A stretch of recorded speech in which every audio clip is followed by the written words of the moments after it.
buenas tardes. Ya iniciamos nuevamente nuestro programa Café y Lectura. Hoy vamos a hablar un poquito de Miguel Ángel Ruiz, pero antes que nada vamos a felicitar a mi compañera Janet, que cumple años mañana, ¿verdad, Janet? Claro. Cumple años mañana, que el Señor Jesús la bendiga en todo su camino, en toda su trayectoria de su vida.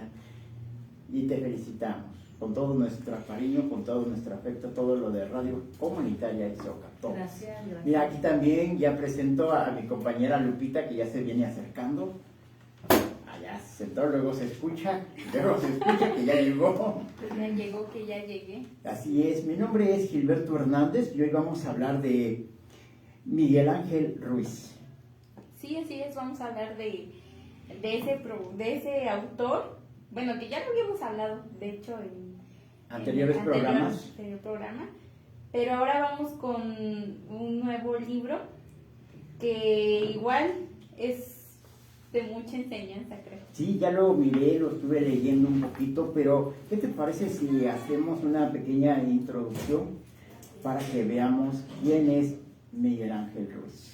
Sí. Ya la hicimos anteriormente, pero vamos a repetirlo para los que no lo han escuchado. Claro que sí.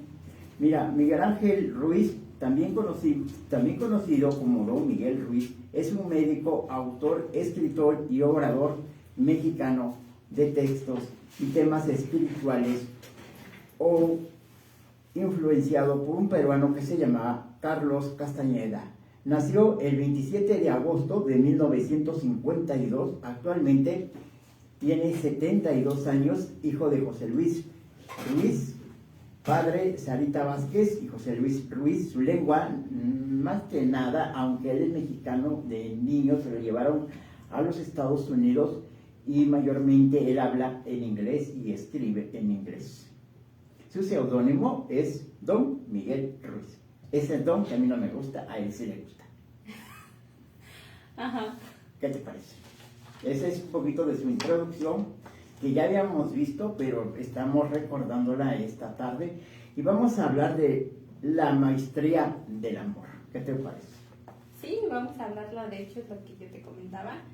Es un libro que en lo particular me encanta porque el autor da una perspectiva del amor, ¿no? Que muchas veces, como lo he dicho, ¿no?, en otros programas también, sabemos que el amor es universal porque lo demuestras de diferentes maneras con diferentes personas. Sin embargo, también él habla de que cuando, por ejemplo, en una pareja siempre hay alguien el que más otorga, y por otra parte también está el que más sufre. Entonces muestra como que también estas relaciones interpersonales, ¿no?, de cómo es que se da el amor y cómo las personas desde muy pequeña van construyendo esa, digamos, ideología, por decirlo así. O sea, me dices que uno es el que da el amor y el otro es el que lo recibe. Sí, la mayoría de veces sí. No hay 50-50. En algunos casos, ¿no? Creo No que va a siempre. depender, no siempre. Mira, dice, ¿qué nos enseña el libro de la maestría del amor? La maestría del amor nos proporciona alternativas para sanar nuestras heridas emocionales, recuperar la libertad, la alegría, como parte esencial de las relaciones amorosas. ¿Estás de acuerdo? Sí. Sí. Y según él dice, ¿qué es el amor según Miguel Ruiz? Bueno, de acuerdo a lo que él dice, hay muchas definiciones distintas de amor, porque cada persona tiene una definición distinta. Yo creo que es un equilibrio entre gratitud, generosidad. Cuando recibes, sientes mucha gratitud y eso convierte en generosidad la vida que deseamos y la que necesitamos. Sí, de hecho, pues como te lo comentaba, ¿no? El autor lo escribe de esa manera, de que muchas veces creo no somos capaces de encontrar el amor suficiente también en la otra persona. Entonces tú dices, ¿cómo es que yo me puedo sentir feliz? Entonces él en el libro habla mucho de esta parte de mejorar esas creencias, esos limitantes que nosotros tenemos como personas y también te va dando como que esa perspectiva de que se pueden crear mejores relaciones interpersonales, esa parte de sanar tu niño interior. Y entonces él dice o propone que la felicidad o el amor también se presta en la gratitud. Qué bien, ¿no? Sí, y de hecho es como cuando yo te he puesto el ejemplo, ¿no? ¿Qué pasa cuando a ti te pasa algo y te quejas? Bueno, yo me quejo porque pues no me gusta lo que está pasando. Ajá, bueno, esa es como tu manera, que dices me quejo. Pero ¿qué pasaría si no te quejaras? Bueno, pues quedaría yo más frustrado de lo que ya estoy. Yo no tengo a quién contarle el problema que tengo, la aflicción que tengo, ¿no? Bueno, ese es tu punto de pensar. Sí. Pero si te das cuenta, cuando te quejas, porque haz de cuenta que cuando tú te quejas, tú pones en el centro esa energía, lo malo, ¿no? Quejas y al momento de que a lo mejor si la persona que se lo contaste estaba muy bien, tú le pasas, ya se puso, o ya se enojó igual contigo, ay, ya me enojé porque me estás contando lo que te hizo tal vez tal persona, ¿no? Entonces yo también ya me enojé. Y entonces, si te das cuenta, va mucho esa cadenita, se va haciendo. ¿Y qué pasa? Que si yo viera las cosas de diferente manera, o que si yo cambiara incluso las palabras. Te voy a poner un ejemplo. Cuando dices, es que tengo un problema, y tú dices, ay, no tengo un problema, no pagué esto, no pagué la renta, no sé, le debo a tal persona. ¿Y por qué decir, en vez de un problema, por qué no dices, tengo un reto?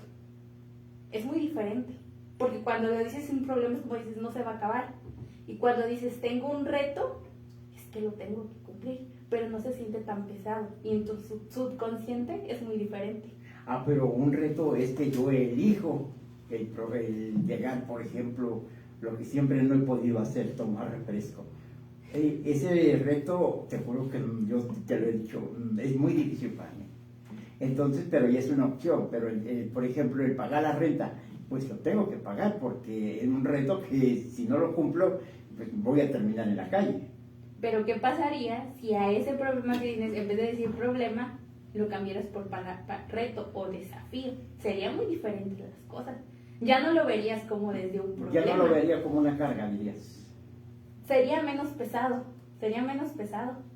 Recuerda que todo lo que decimos al final pues también se queda marcado en nuestro cerebro, ¿no? En nuestra mente subconsciente. Porque el cerebro no percibe. Tú dices y hablas y ya.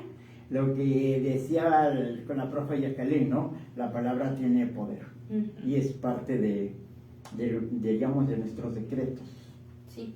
Mira, también dice, ¿qué intención tiene el libro del amor? La intención expresar del libro es defender el buen amor a Dios frente al amor loco, al amor carnal. Sí, porque digo, hay varias clases de amores. Mira, por ejemplo, ahorita que me estoy recordando, una vez yo hablé de los 7 amores en griego.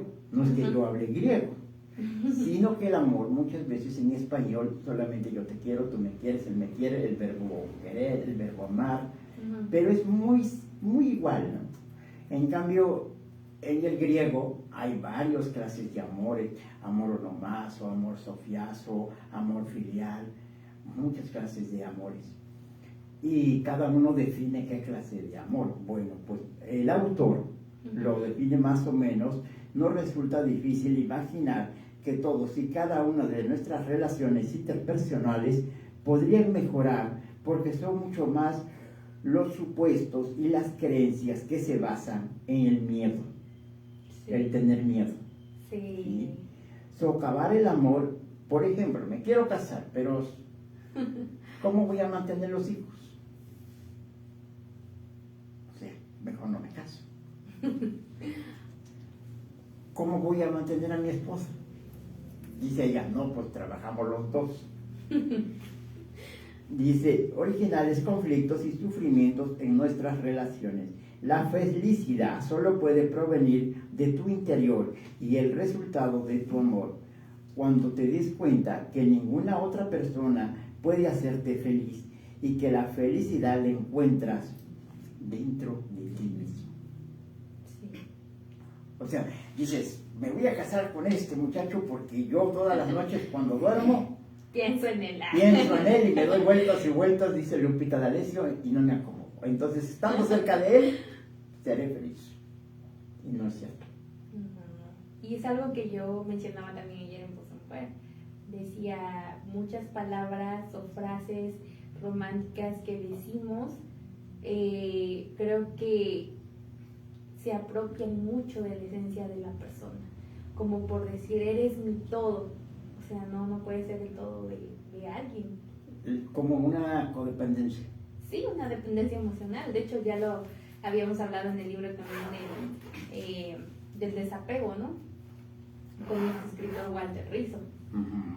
Que también, ¿no? Como la dependencia de nuestra amiga. Exacto. Cómo es que existe, ¿no? Y debe de haber, ahora sí que esa relación sana, ¿no? El día de amar sin depender del uno hacia el otro. Y no casarse diciendo, con esta mujer, con este hombre voy a ser feliz, ¿no? Porque recuerdas también cuando hablamos del hombre que se fue a buscar el tesoro. Él lo quería encontrar, pero enterrado, desenterrarlo y decir, aquí está el tesoro. Pero tanto que buscó, tanto que fue hasta los Himalayas, y el tesoro, ¿dónde estaba? En su corazón. No estaba físico, no era interior. Bueno, dice, ¿qué nos proporciona la maestría del amor? ¿Qué nos dices de eso? Y ahorita te digo lo que dice el autor. Bueno, en primero, poder aceptar tu interior, ¿no? De cómo es que surge esa creencia o esa ideología que tú vas construyendo del amor. Porque como lo he dicho, ¿no? Como cualquier cosa, cuando tú dices, yo voy a empezar a hacer un cambio, por decir, en mi físico. Hay una frase que en lo particular he escuchado mucho esta semana, que dice, para aprender, tú tienes que desaprender. O sea, tienes que aprender a aceptar de dónde está tu error, de dónde está tu mal. No puedes aprender a hacer algo nuevo sin antes autoaceptarse principalmente, ¿no? Que muchas veces como personas nos cuesta. Eso es hasta bíblico, ¿ves? ¿Quién me dio la manzana? Estábamos hablando hace ratito. Bueno, pues fue ella. Yo me la comí porque me la dio. Entonces, ahí ese es pues como primera parte, ¿no? Aprender a desaprender. Y con el tiempo también lograr un equilibrio, de que dices, yo ya acepté esto y tengo que hacer válido mi paz interior, mi felicidad, y que igual, o sea, a veces no es fácil el proceso de acercarse a ser feliz, porque muchas veces hay muchas cosas que hoy en día, sobre todo hoy en día, decimos, ¿no? Que el romanticismo ya se perdió, porque va más en cosas físicas que en realidad darle valor a la persona. Y materiales. Exacto. Porque recuerda un comercial que dice, antes decía, regale afecto, no lo compre. Pero eso es en la época mía, cuando Sí, era yo lo niño. escuchaba mucho. Pero ahora no, dice, no regale flores, regale algo que perdure, regale un diamante. Ya entonces ya no con los diamantes. Y yo me conformaría, no sé, con ese que son materiales blancos, ¿ves? Que son acero inoxidable. Dice, ¿qué nos proporciona la maestría del amor? La maestría del amor nos proporciona alternativas para sanar nuestras heridas, emociones, recuperar la libertad, que la alegría como parte esencial de las relaciones amorosas. La lectura es una obra literaria que nos hará comprender, nos hará domesticarnos nuestras ideas. La perfección nos lleva a rechazar a nosotros mismos. La guerra por mantener el control destruye lentamente la mayoría de las relaciones. ¿Por qué? Porque tú dices, yo mando aquí, el marido dice, yo te traigo el dinero del gasto, y ya. y los dos ya se vuelven los dos sindicatos. Sí, y sí, muchas veces así pasa hoy en día en las parejas. Toman ese tipo de roles. Y de hecho, en el libro hay una historia. Bueno, hay varias historias que se cuentan. Pero hay una principal, por ejemplo, que habla de un hombre que él decía que no creía en el amor. Que ya no creía porque, como te decía, él sí se desilusionó. Él decía que siempre hay una persona a la que entrega más y hay alguien que como que conlleva ese suministro, ¿no? Se lleva toda la energía, lo bonito. Entonces él un tiempo pues habló muy mal, ¿no? Del amor, y con el tiempo encontró a una mujer, se enamoraron y tal, ¿no? Pero él dijo, yo voy a ser feliz con ella. No fue así, o sea, se dio cuenta que en realidad, aunque le hacía sentir sentimientos, no se sentía como tan realizado. Entonces prácticamente das a entender que no se amaba lo suficiente. Exacto, y eso es lo que dice el autor, ¿no? Lo que menciona mucho, que sí se puede llegar a ese amor, pero empezar desde uno mismo. Quererse a uno mismo. Sí. Eso es lo más difícil también, ¿eh? Porque yo con tantos defectos que me veo, no, creo que tengo muchos defectos. Y ya digan, no, pues ya enamoramos. ¿Cuál es la vía para lograr la paz y la felicidad? Dice el autor ¿cuál es? ¿Me la dices o te la digo? No, tú dila. El amor es la más alta de todas las maestrías y la única vía para lograr la paz y la felicidad, pero no siempre es fácil acercarse a ella. No, es lo que te decía, no siempre es fácil esa aceptación. Luego dice, cuando te hacen un daño, yo pongo el ejemplo de cualquier objeto, cerámica, algo que se rompe, la pegas, pero ya no queda igual. Siempre queda la fisura, ¿no? La herida. La mente herida. Mira, quizás nunca hayas pensado en esta cuestión, pero en mayor o menor medida, todos nosotros somos maestros porque tenemos el poder de crear y de dirigir nuestra propia vida. De la misma manera en que distintas sociedades y religiones de todo el mundo han creado una mitología increíble, nosotros queríamos la nuestra mitología personal, una población llena de héroes y villanos, de ángeles y de demonios.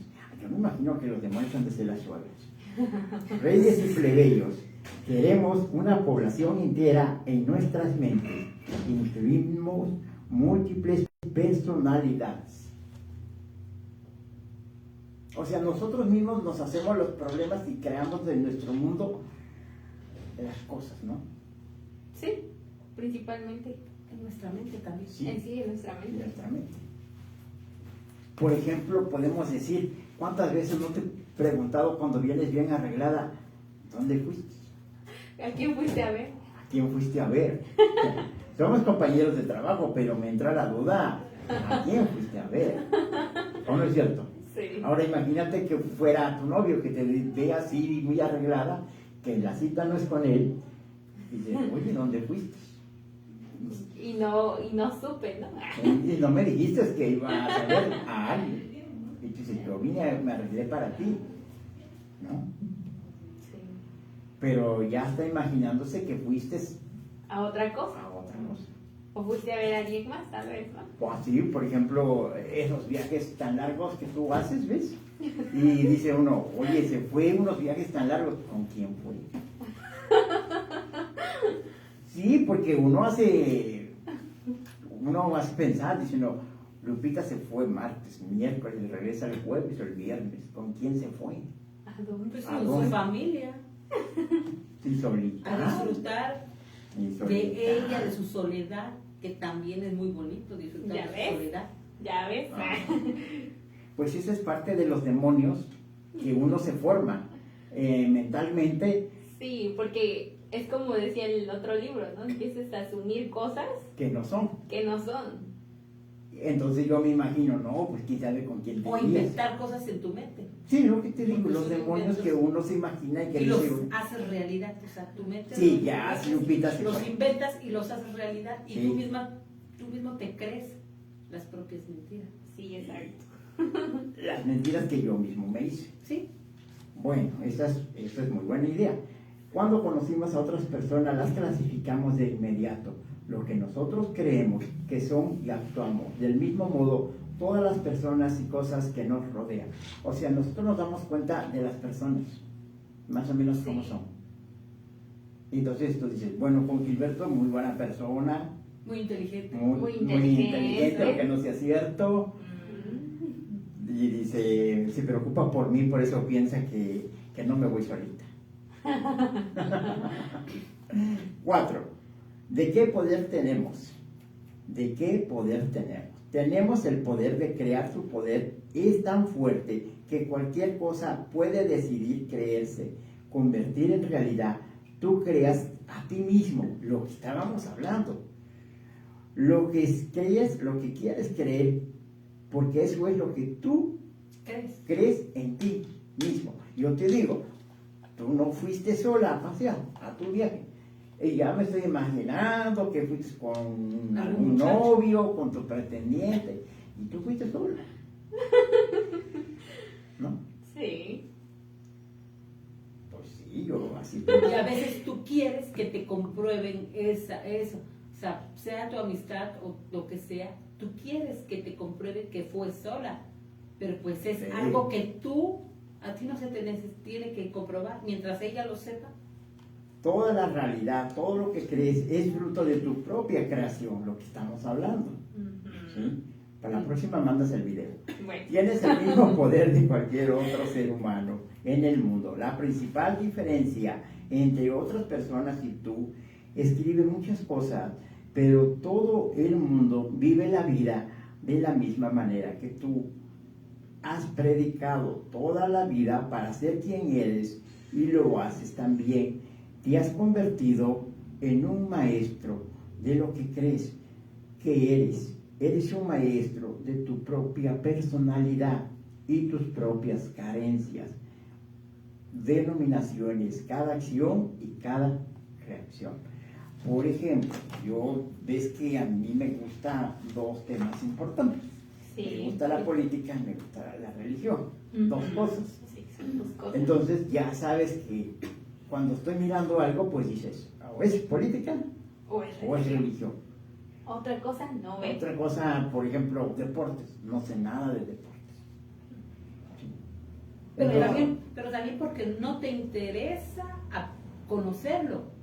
Porque si te interesara conocerlo, le pusieras interés, como la política y como el deporte. Sí, pero no me interesa, entonces ya ustedes más o menos me conocen y ya saben más o menos Cómo eres, cómo quién soy. eres, todo. Sí, por ejemplo, nunca me vas a ver vestido como cholo, ¿verdad que no? Porque tu personalidad es siempre Porque formal. siempre he vestido así.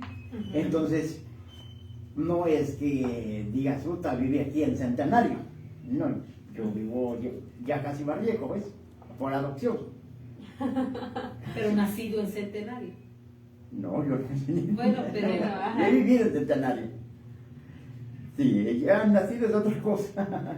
Ese es otro tema que vamos a hablar un día. Bueno. Vamos a otra cosa. ¿Qué pasa cuando tenemos un problema de niños? ¿Qué me dices de eso?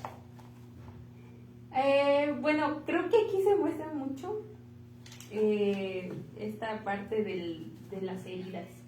Porque, bueno, he podido observar en cuestión como idea, o sea, bueno, desde mi propia perspectiva, que lo reflejamos, ¿no? Porque si tú tienes esa herida, lo reflejas con la persona con la que estás ya al lado, ya sea en un noviazgo, ya sea como en pareja, por ejemplo. Yo veo mucho este caso que de niñas que a lo mejor sufrieron esa carencia tal vez del papá. Entonces tienden mucho a que si les hablas de la manera más bonita, se acerquen, ¿no?, a la primera. Entonces, ¿por qué? Porque dices, tuvieron esa carencia. Ya quieren Y entonces yo quiero una algo. figura paterna, Es lo que buscan. lo que buscan. Yo he visto muchos casos así, en ese aspecto. Y retomando igual, con los niños. Si sufren alguna carencia paterna, Con la materna, madre. con la madre, igual. O sea, buscan a alguien, no buscan ni siquiera un amor, buscan a una mamá o a un papá. ¿A ti te han confundido diciéndote mamá? Ah, bueno. Cuando das tus clases, cuando Bueno, enseñas a tus sí, niños. o sea, eso es normal en muchos casos, ¿ves? Que dices, de O repente te ven con esa figura. O porque les a veces gusta. a veces sí te ven con esa figura, ¿no? Pero veo mucho ese ¡ay, qué insecto! Ya ven. Ajá. Mira, dice, cuando tenemos un problema entre niños, cuando un niño tiene un problema con alguien y se enfada por la razón que sea, el enfado hace que el problema desaparezca y de este modo obtiene el resultado que quería. Entonces vuelve a ocurrir y vuelve a reaccionar con enfado, ya que ahora sabe que se le dará lo que busca. El problema desaparecerá, pues bien después de practicarlo, llega a convertirse en un maestro del enfado. A ver, te pongo un ejemplo y tú me dices si estoy bien. Un niño que lo llevas al mercado y quiere un juguete y dice a su mamá, no, porque tienes muchos en casa. Ajá.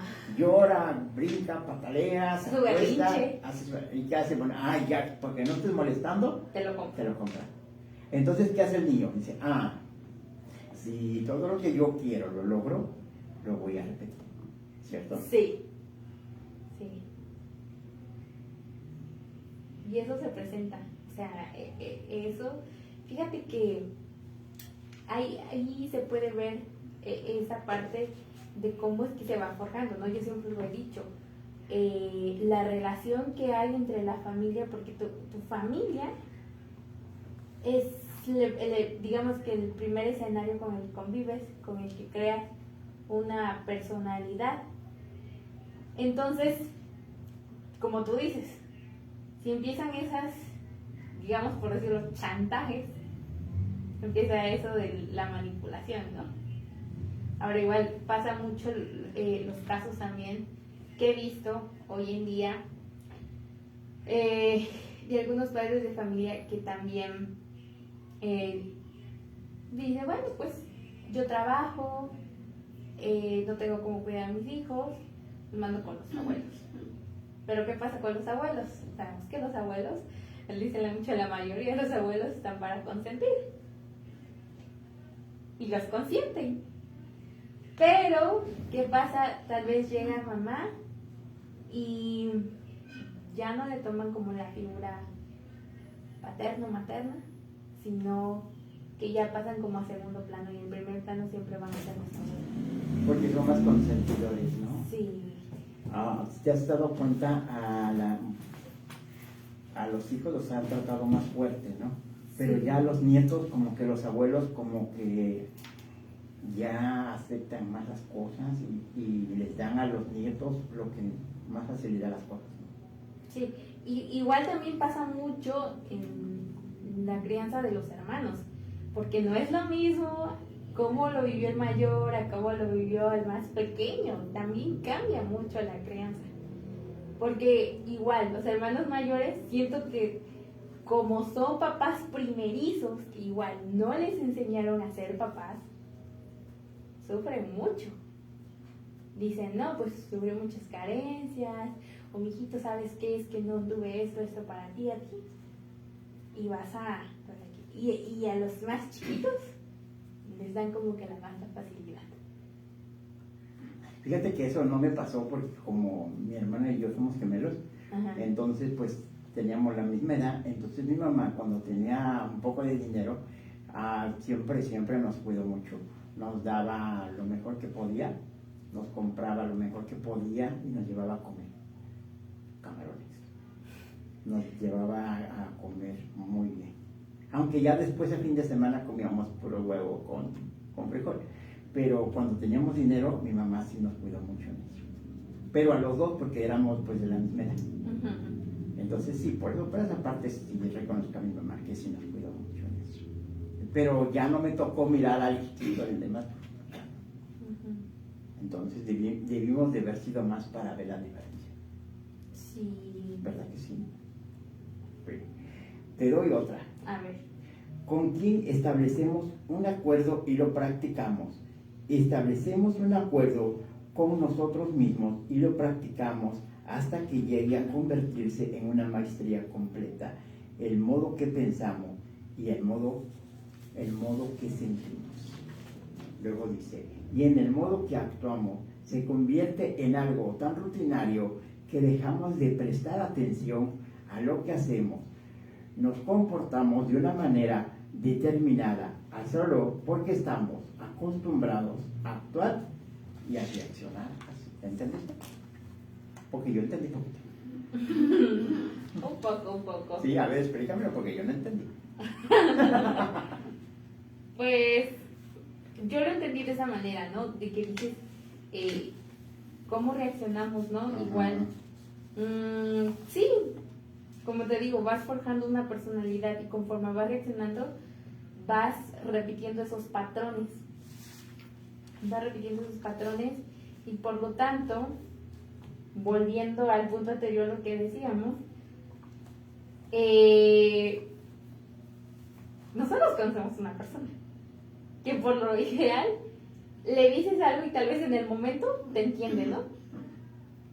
Pero tú dices, pasa el momento y vuelve a hacer lo mismo. Y entonces, pero ahí se ve, fíjate, ahí se ve una herida muy grande. Se ve una herida muy grande porque en primera yo veo como una ausencia de papás. Y entonces él retorna con sus actitudes como si fuera un niño atrapado en un cuerpo de mayor. Y dices, ¿qué pasó en su infancia que viene repitiendo ese patrón? Y aunque le digas, Lo vuelve a hacer. Y ya no hay alternativa. Ya no hay de otra. O sea, no es como la mayoría de las personas, porque hay muy pocas, ¿no? Las que hemos visto con ese tipo de conductas. Pero no es como una persona normal. O sea, no tiene la capacidad de una inteligencia emocional. Cuando reacciona y se enoja, se frustra. Porque él determina que tal vez es muy perfecto. ¿Sí lo has notado? Y entonces, igual, como lo comentaba alguien por ahí, que la perfección no existe.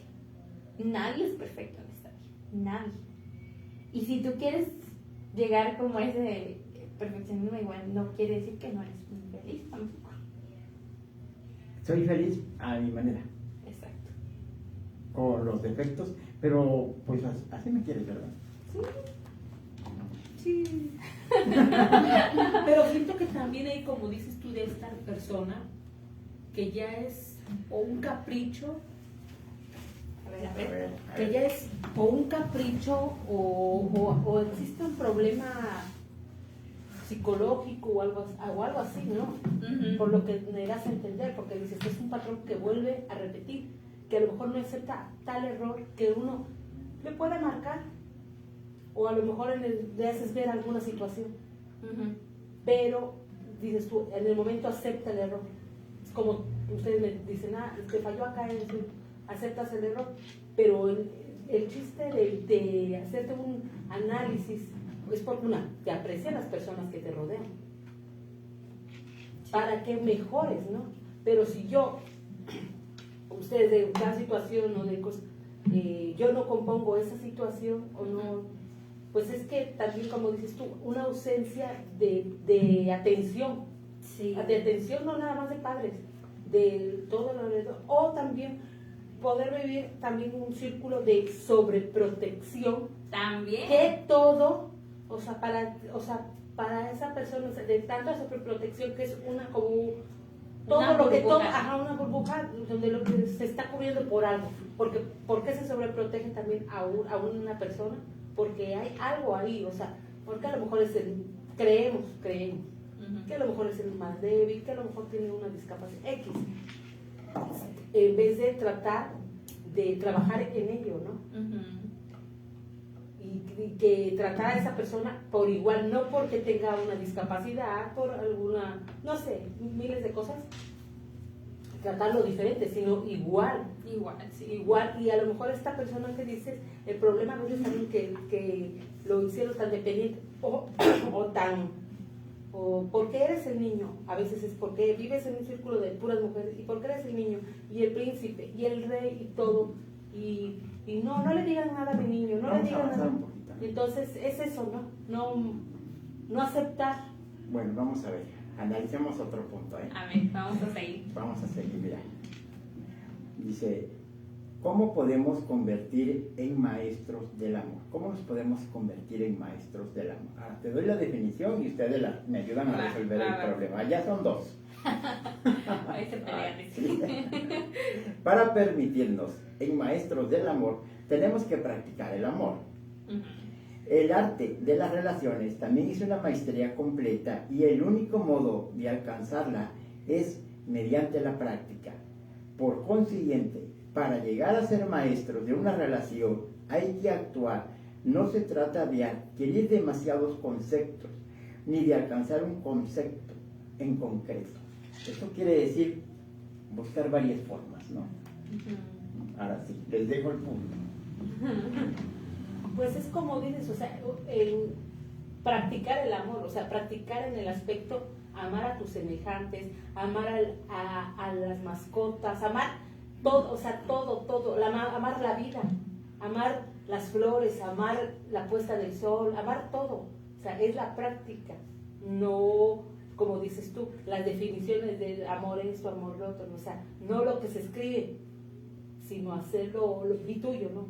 Vivirlo. Ya así practicas, bueno, así practicarías el amor. Ajá. Bueno, yo sé casi igual que lo que dice ella, porque creo y considero que, como lo he dicho en otros programas, muchas veces la gente compramos mucho también lo que vemos en internet, en cualquier cosa, ¿no? Definiciones de tanto de felicidad, de X cosas.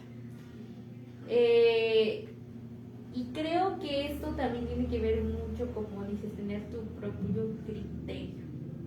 ¿Por qué? Porque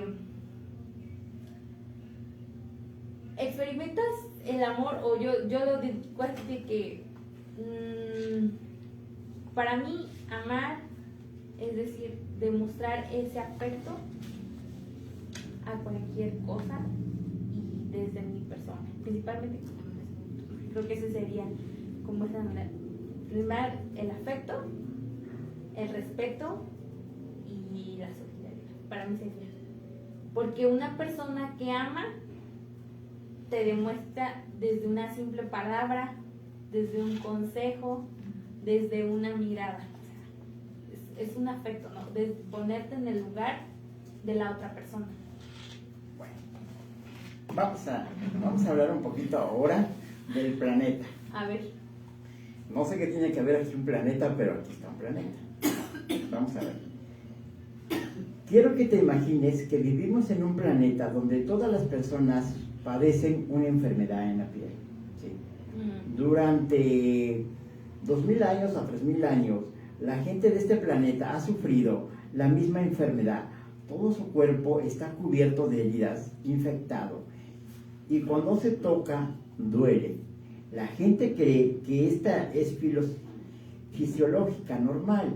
La piel, incluso en los libros de medicina, se describe dicha enfermedad como un estado normal al nacer la piel, la tienes que limpiar, pero a los 3 o 4 años de edad empieza a aparecer principalmente la herida en la adolescencia. O sea, a ver si me di a entender, pero lo que quiero decir es que nos hemos acostumbrado a las heridas, al sufrir, porque es un planeta que están heridos, todos están heridos y ya lo ven normal, cosa que no debe de ser normal, ¿no? Sí. Así lo entendí. De hecho sí, porque te imaginas, o sea, y sí, o sea, como te digo, todos tenemos un pasado el cual no nos va a gustar, el cual no hemos sanado, porque siempre, o sea, yo me he dado cuenta mucho en esa etapa, por ejemplo en la adolescencia, creo que es una etapa también muy difícil, porque estás viviendo un cambio, de que dices, ya voy a ser más grande, ya tengo cambios fisiológicos, X cosa, ¿no? Entonces, siento que en esa etapa vivimos como que lo que dicen nuestros papás, lo que dicen la gente, y obviamente pues tú dices, en primera, no tienes ni siquiera la madurez, tu cerebro no tienes la madurez para a esa edad, pues para decidirte como tal. Estás como en ese albedrío, lo bueno, lo malo, ¿no? Entonces, imagínate, muchas veces, como lo decía el otro libro anterior, ¿no?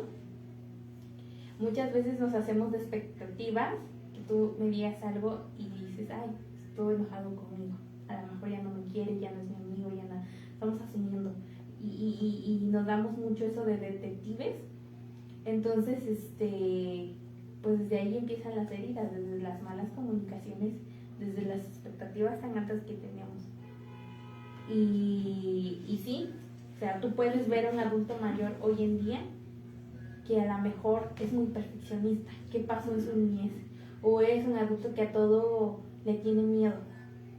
Pero fíjate que cuando encontramos a un perfeccionista nos molesta. También. ¿Sabes por qué? Porque desde que entras a su casa, ten cuidado cómo entras. No vayas a romper. No vayas a romper esto, no toques la pared porque la vayas a manchar con grasa. Y nos molesta porque nosotros no estamos acostumbrados a eso. Y que dices eso, yo recuerdo una amistad hace tiempo que igual ella vivió mucho bajo presión, o sea, porque le decían, tú tienes que ser una hija ejemplar, o sea, tienes que tener 10. Entonces, al principio ella no tenía reconocimientos, ya como por el cuarto, quinto de primaria empezó a tener más reconocimientos, porque la mamá le exigía.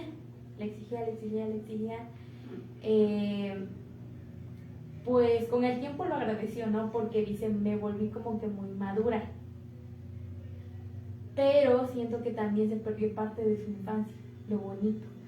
Porque desde muy niña es como, pues empezó a tomar ese rol. Y hoy, de grande, pues la ves. Pero siento que es, o sea, como que para hacerle una plática no puedes hacer una plática cualquiera.